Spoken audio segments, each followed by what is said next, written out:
She looked me dead in the eyes and said, "You're embarrassing me. Just go." 200 people heard that. My own daughter, at her 50th birthday party, in a room full of flowers and fairy lights and people I'd known for decades, she pointed at the door and told me to leave. I didn't argue. I picked up my jacket from the back of the chair, nodded once, and walked out into the cold Wellington night, alone. 20 minutes later, a black Mercedes pulled up beside me on the footpath. The window came down.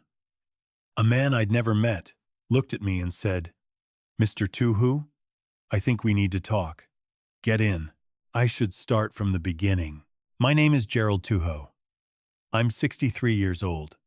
I was born in Masterton, raised in Lower Hutt, and I spent 31 years working for the same engineering firm in Wellington before I retired. I'm not a wealthy man, but I'm not poor either. I own my home on Arrow Street, bought it outright in 2009 after my wife, Patricia, passed away. That house is the only thing of real value I have left in this world. Patricia and I paid it off together, dollar by dollar, sacrifice by sacrifice, across 20 years of early mornings and packed lunches and holidays we never took. We had one child, a daughter, Renata. Renata was born in 1975, which made her 49 at the time of this story, though her birthday party in March was celebrating her 50th, since she'd always liked marking things a year early, said it gave her more time to enjoy it. That was very Renata. Always finding ways to take a little extra from life. I don't say that cruelly. For most of her life, I adored that about her. She was ambitious and bright, and she had Patricia's laugh, this full, warm sound that filled a room. When Patricia died, it was Renata and I who held each other up. She met her husband, Dominic Farrell, in 2003. He was a property developer from Auckland, good-looking in that sharp-suited way, always with a deal on the go. I tried to like him. I shook his hand at every Christmas, asked about his projects, listened politely when he talked about land values and yield percentages. But there was something about the way he looked at my house on Arrow Street, not at me, not at the garden Patricia had planted, but at the section itself that made me uneasy from the very beginning. They married in 2005. I paid for the wedding, $62,000. It was almost everything I'd saved outside of the mortgage. I didn't mind. Renata was glowing that day. Patricia would have been glowing too. The years went by the way years do. Renata and Dominic moved to Auckland. I saw them at Christmas, sometimes Easter. Grandchildren arrived, 2 of them, a boy and a girl. Wonderful kids who called me Pop and jumped on me when I visited. Life was quiet, but it was good. The trouble started in 2022. Dominic's development company hit difficulties. I heard it first from Renata, vague mentions of a cash flow problem, the market being tricky, just a temporary thing. Then the phone calls became more frequent, more urgent. She started asking me about the house. Not directly, not at first. Just questions. Have you ever thought about downsizing, Dad? What do you think the Arrow Street place would sell for now? Have you updated your will recently? I told her the house was my home. I told her I planned to stay there until I couldn't manage the stairs. She said she understood. She said, of course. She was just asking. Then in early 2023, she asked me to see a doctor. She said she was worried about me. Said I'd been forgetting things. Said there had been incidents, moments of confusion, she called them. I didn't know what she was referring to. I felt fine. I was 62, not 102. Yes. I occasionally forgot where I'd put my reading glasses. Yes. I'd once called my neighbor's dog by the wrong name. But Renata spoke about these things with such seriousness, such careful concern, that I started to doubt myself. I just want to make sure you're okay, Dad, she said. For your own sake. She'd organized the appointment herself. A specialist, she said. A private clinic in Auckland. Very good. Very thorough. She'd fly me up. We'd make a weekend of it. I agreed because she was my daughter, and she said she was worried about me and I loved her. I should have paid closer attention to the paperwork I signed in that waiting room. The specialist's name was Dr. Brennan, a man in his mid-40s with wire-rimmed glasses and a manner that was professional but somehow never warm. He asked me questions for about an hour. Memory tests, pattern recognition, word association. I thought I did reasonably well. He nodded and wrote things down and didn't tell me much. A week later, Renata called to tell me the results. The doctor had some concerns, she said. Early signs of cognitive decline. Nothing serious yet, but something to monitor. She spoke in a soft, careful voice, the voice of someone delivering bad news they'd been preparing for. I asked her to send me the written report. She said she'd look into it. It never arrived. Over the next few months, things began to shift in ways I couldn't quite name. Renata started calling more, which I liked, but the conversations felt different. She asked questions that felt more like assessments. She sent me a cleaner, a woman named Sandra, who came every Tuesday, and who I later realized was reporting back to Renata on my state. She suggested I give Renata power of attorney just in case things progressed. She said it so gently, framed it so reasonably, that I nearly went along with it. What stopped me was a conversation with my next-door neighbor, a retired solicitor named Barry Kowalczyk. Barry was 71, sharp as anything, and he'd been my neighbor for 15 years. We had a standing arrangement Saturday mornings, tea on his porch, an argument about rugby. I told him about the power of attorney suggestion during one of those Saturdays, offhand, and Barry put his mug down very slowly and looked at me. "Has Renata ever shown you the actual medical report from that clinic?" he asked. I said no. "And did you receive any communication directly from the doctor?" "Not through Renata, directly from the clinic." I thought about it. I hadn't. Barry was quiet for a long moment. Then he said, "Gerald, I'm not saying anything definitive, but I'd like you to see your own GP, someone you choose. And I'd very much like to see the name of that clinic." I gave him the name. Dr. Brennan. The clinic in Remuera. Barry typed it into his phone and nodded slowly. "Give me a few days," he said. What Barry found, quietly, methodically, using connections he still had from 30 years in law, was that Dr. Brennan's clinic had received a complaint from 2 other families in the previous 18 months. Both cases involved older patients. Both involved reports of cognitive decline that the patient's own GPs had subsequently disputed. Both had resulted in family members seeking control of financial assets. My own GP, Dr. Sylvia Ngata, saw me the following Tuesday. She put me through a proper cognitive assessment standard, recognized, nothing fanciful, and then she sat across the desk from me and said, "Gerald, there is absolutely nothing wrong with your cognition.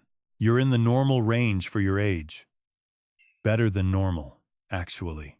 I sat in her office for a while after she said that. I didn't know whether to feel relieved or frightened. I felt both. I didn't tell Renata what I'd discovered. Not yet. I needed to understand how far it had gone. Barry helped me go through things carefully. He reviewed the power of attorney documents Renata had sent. I hadn't signed them, but I'd nearly had, and I now read them properly for the first time. They were broader than she'd described. They covered not just medical decisions, but full financial authority. The house, the accounts, everything. Barry sat across from me at his kitchen table and said, "This was planned, Gerald. I'm sorry. This was not impulsive." I thought about Patricia then, about how she'd scrimp on everything, on her clothes, on her haircuts, on the nice wine she used to say was for special occasions that never quite arrived, so that we could pay down the mortgage. I thought about the Saturday mornings she spent gardening on Arrow Street, the way she'd named each of the rose bushes after family members, I thought about how she'd told me, the week before she died, that she was glad we had the house. "It's real, Gerald," she said. "Whatever happens, it's something real." I went to Renata's 50th birthday party because I thought, perhaps naively, that I could speak to her privately, that she was my daughter, and somewhere underneath all of it, she still loved me. The party was at a function room in a hotel in Wellington. 200 guests. Tables with white linen and fresh flowers, the kind of event that cost real money. Dominic's brother gave a speech. Renata's friends gave speeches. I was seated at a table near the back, not near the front with family. Near the back with people I barely knew. When I went to find Renata to ask if we could have a quiet word, she was standing with a group of her Auckland friends, laughing. I touched her arm. She turned. And then something changed in her face. Something closed. She said, quietly at first, that this wasn't a good time. I said I just needed 5 minutes. She said I was making a scene. I said I wasn't making a scene. I was asking for 5 minutes with my daughter. Her voice went up. People nearby began to turn. She said I was embarrassing her, that I was always making everything about myself, that I had no idea how difficult I was to deal with. I said, calmly, that I just wanted to talk. She pointed at the door. In a voice that the nearest 2 tables could clearly hear, she said, "You're embarrassing me. Just go." I picked up my jacket. I walked out. The cold Wellington wind came straight off the harbor and hit me the moment I stepped outside. I stood on the footpath and didn't know which direction to walk in. So I just started walking. I was about 2 blocks from the hotel when the black Mercedes pulled up. The man who got out was perhaps 45, dark coat, calm eyes. He introduced himself as Mitchell Hargreaves. He was a solicitor, not Barry's firm, a different one, based in Auckland. He handed me a card. He said he'd been trying to reach me for 3 weeks. He said he represented a client who had information relevant to my situation. He said the name of Dr.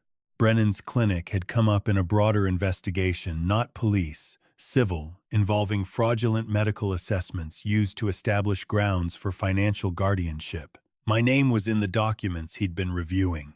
He said, "Mr. Tuho, I need to know, have you signed any power of attorney documents in the last 12 months? I said no. He exhaled. "Good," he said. "That's good. Then we may still be in time." We sat in the back of the Mercedes for over an hour. Mitchell Hargreaves laid out what he knew in the careful, methodical way of a man who had done this many times. Dr. Brennan was not who he appeared to be. His clinic's assessments had been used in at least 6 cases across the North Island, all involving older adults with assets, all involving a family member seeking to establish incapacity, all with the same structure. Manufactured concern, private assessment, gentle pressure toward legal documents. Renata and Dominic had been in contact with the clinic since late 2022. There were emails. There were phone records. Dominic's development company was, Mitchell told me quietly, approximately $2.3 million in debt. My house on Aro Street was worth, at current market value, somewhere between $800,000 and $1 million. I looked out the window of the car at the Wellington lights reflecting on the water. I thought about Renata as a child, how she used to fall asleep in the car on long drives, and I'd carry her inside so I wouldn't wake her. I thought about her at Patricia's funeral, how she'd held my hand through the whole service and not let go. I thought about how much I had wanted, walking into that party, to be wrong about all of it. I wasn't wrong. Mitchell filed papers the following Monday. A formal complaint to the medical council about Dr. Brennan and the clinic. A civil proceeding naming Renata and Dominic, supported by the email and phone record evidence his firm had compiled. Barry connected me with his own former firm, who took on my interests directly and immediately.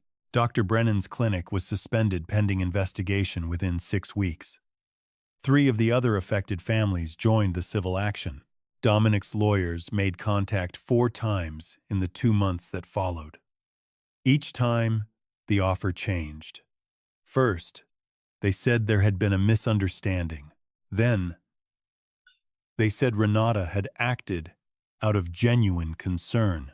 Then, they offered a financial settlement with a confidentiality clause. Mitchell rejected each approach on my behalf. The matter was ultimately resolved outside court, but not quietly. The settlement included a formal acknowledgement of wrongdoing. Dominic's company entered receivership in August of that year. The formal complaint against Dr. Brennan resulted in his registration being suspended. Renata called me once during all of this. It was late on a Tuesday evening, and I almost didn't answer. When I did, there was a long silence before she spoke. She said she was sorry. She said Dominic had pushed her into it, that she hadn't understood how far it would go, that she'd told herself it was for my own good.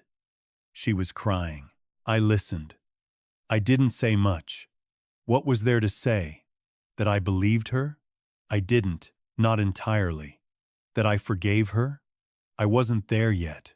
I said, I hope you find your way through this. Renata, I genuinely do. Then I said goodbye and I hung up. Barry and I had tea the following Saturday. He didn't say, I told you so. He just poured the tea and handed me a biscuit and asked what I thought about the All Blacks lineup for the upcoming series, and I was grateful for that. Grateful for the ordinary, solid kindness of it. I still live on Aro Street. The roses Patricia planted are still there, a bit wild now, in need of attention, but still blooming every spring.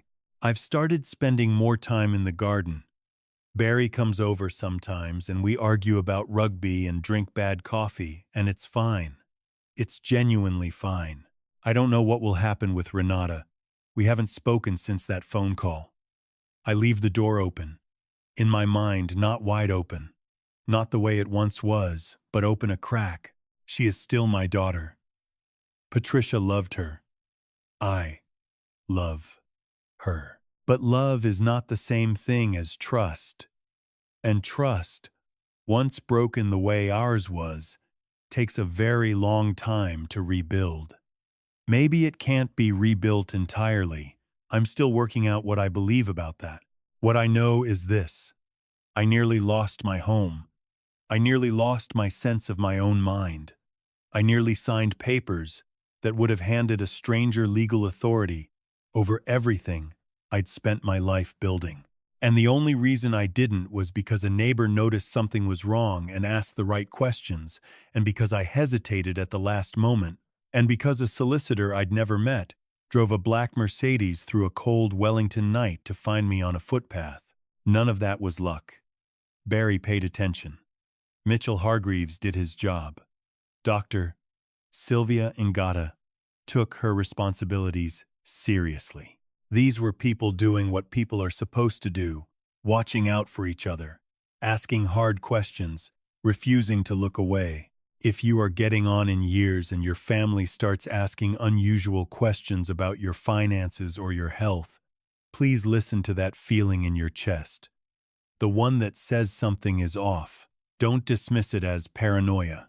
Don't let someone tell you that your concern is a symptom of the very decline they're inventing. Find your own doctor, one you choose, not one chosen for you. Talk to a solicitor you trust, independently. Tell a neighbor.